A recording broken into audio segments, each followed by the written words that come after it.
Ashenvale Forest.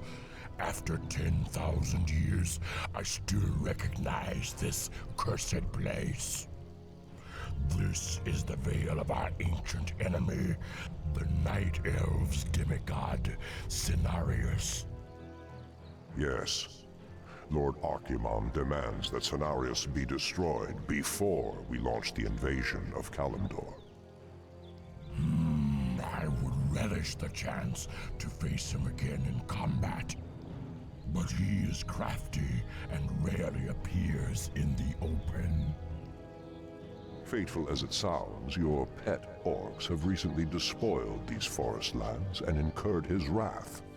Lord Archimond and I believe that the orcs are capable of killing Cenarius for us. They would have little chance against Cenarius. If memory serves, his powers were quite formidable.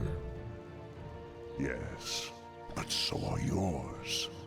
The blood pact that you made with the orcs long ago still binds them to you. You need only recharge their energies.